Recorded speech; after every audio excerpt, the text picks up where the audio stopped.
Important बात है।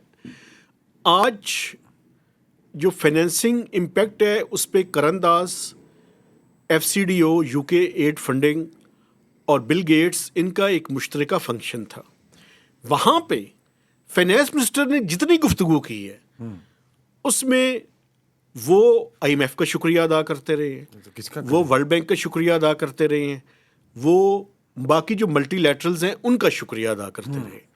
मैं एक सवाल उठाना चाहता हूँ, एक सवाल अगर इजाज़त हो तो। वो सवाल ये है कि ये लेंडर्स हैं, ये पाकिस्तान के ऊपर कुछ चैरिटी नहीं दे रहे, ये इनके इंस्टीट्यूशंस चलते ही इस वजह से हैं कि वो पाकिस्तान जैसे मुल्कों को कर्जा देते हैं और इनकी अय्याशियाँ जितनी भी हैं वो उसके ऊपर है।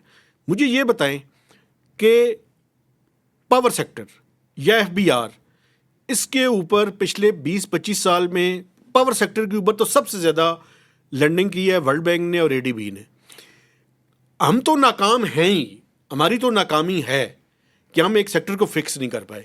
लेकिन ये जो वर्ल्ड बैंक और एडीबी हैं, कभी किसी ने इनसे भी पूछा है कि आपकी प्रिस्क्रिप्शन तो सारी फेल हुई है, तो फाइनेंस मिनिस्टर उनका शुक्रिया किस बात पे अदा करते हैं?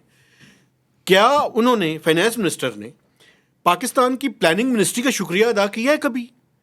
क्या एफबीआर का कभी कुछ शुक्रिया अदा किया है, या हमने अपने लोगों को सिर्फ लताड़ने के लिए, उन्हें क्रिटिसाइज करने के लिए? वकील बन गए वैसे। नहीं, मैं किसी का वकील नहीं हूँ। एफबीआर काम क्या कर रहा है भाई, लूट मार के अलावा? मुझे ये इतने बताएं, सारे स्कैंडल्स आए हैं इन्हीं दिनों में ही।